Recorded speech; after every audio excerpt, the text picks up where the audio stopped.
The council chamber of the Zellery royal palace was massive. Carved from luminescent stone that shimmered like liquid moonlight, the walls pulsed with a soft glow, casting a silver hue on the faces of those gathered. It was a place where no one dared to speak out of turn, especially not a human. Yet here he stood Callan, a young human envoy sent to negotiate a delicate alliance.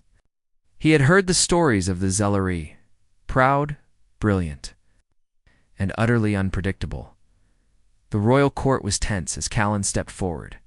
Every eye turned to him, tall, unassuming, clothed in a simple gray uniform that contrasted starkly against the vibrant, almost regal garb of the Zellery nobility.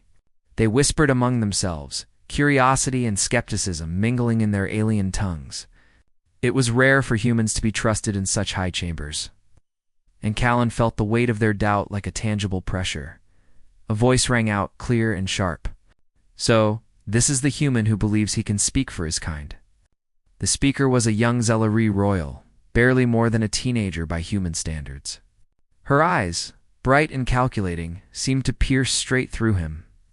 "Tell me, human," she continued, her tone almost mocking, "do you even know the difference between diplomacy and weakness?"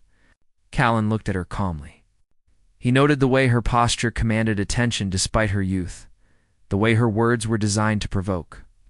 Many would have reacted, defensive or perhaps insulted, but Callan did not flinch. He had been trained for situations like this.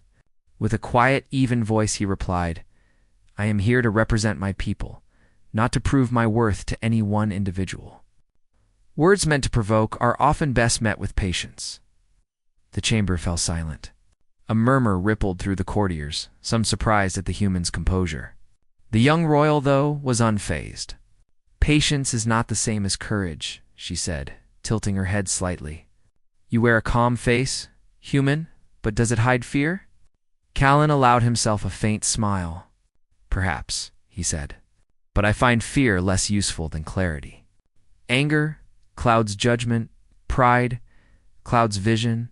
I prefer to see what is true, not what I wish to see." Her laughter rang out, light but tinged with challenge.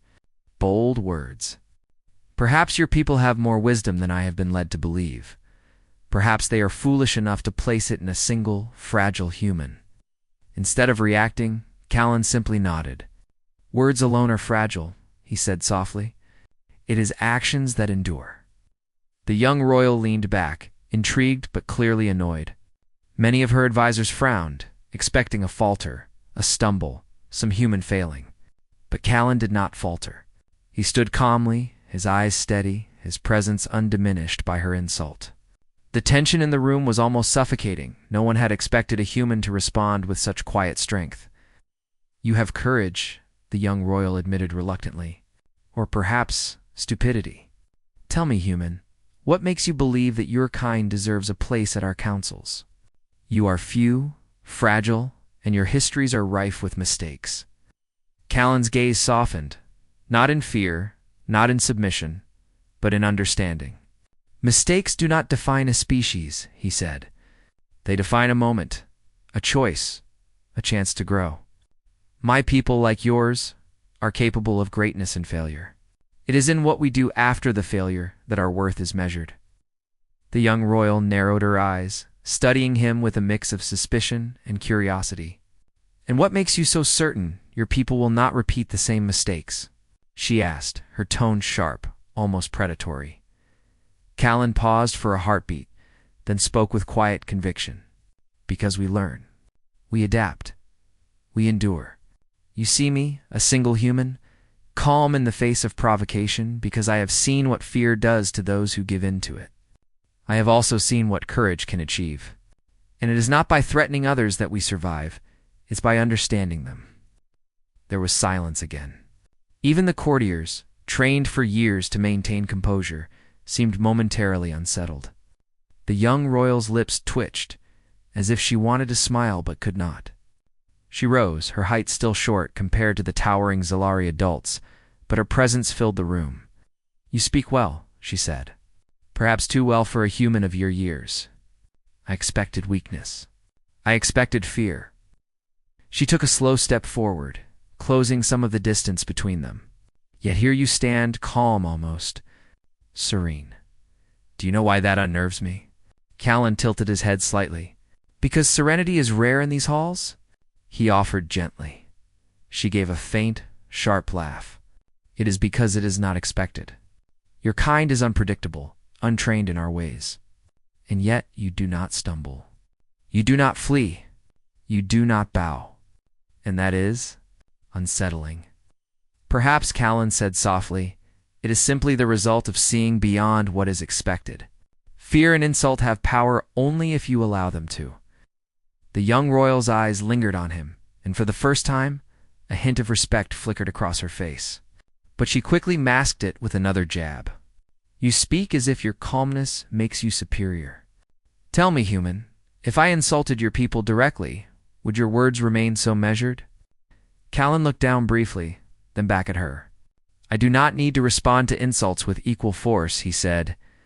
Sometimes the greatest strength is silence. And the greatest power is walking away without giving the offense more life than it deserves. Her eyes narrowed. Studying him like a predator studying prey, and yet something had shifted. The sharp edge in her tone was no longer purely mockery, it was a challenge. Yes, but also a test of something she had not anticipated. Something human, something unyielding. The courtiers whispered again. Many were impressed, some confused. The human had endured the royal's verbal assault without anger, without retreat, without humiliation. It was unprecedented. The young royal opened her mouth as if to speak again, then hesitated. She had intended to break him, to assert her authority, but instead, she found herself confronted with a calmness she had never expected from one so young, one so small compared to the vastness of their empire. Finally, she exhaled, a small, almost imperceptible gesture. Perhaps your kind is different from what I imagined. Lon nodded. We are, he said. And in that difference, there is potential for understanding, for growth, for alliance. Insults and provocation are tools some use to assert dominance. But real strength lies in restraint, in seeing beyond the moment, in valuing what is enduring over what is fleeting. She studied him for a long moment, then stepped back. Her shoulders relaxed slightly, and the tension in the room lessened.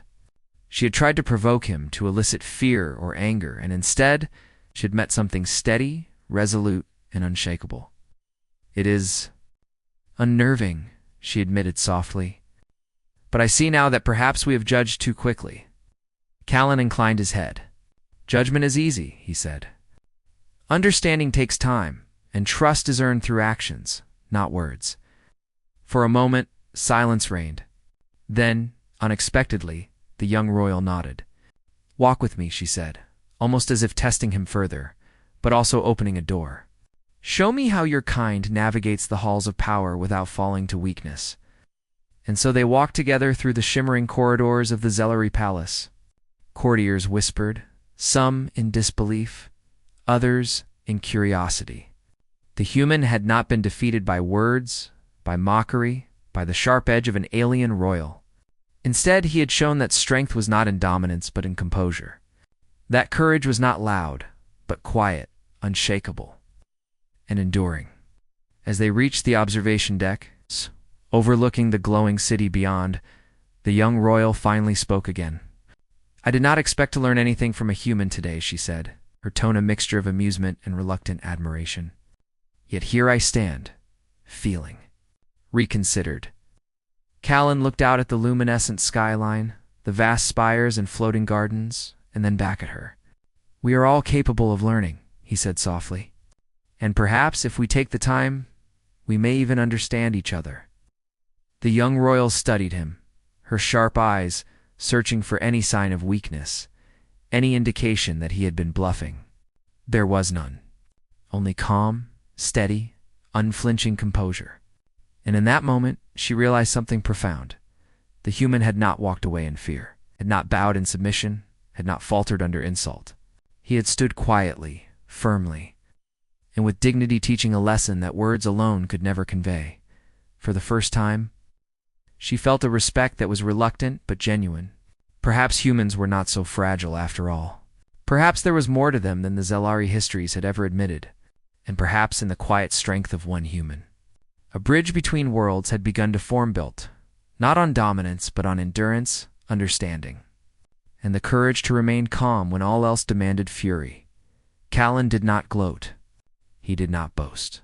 He simply walked beside her, calm, steady, and aware that sometimes the greatest victories are the ones won without raising a hand or uttering a shout. And in that calmness, he carried the weight and promise of his entire species.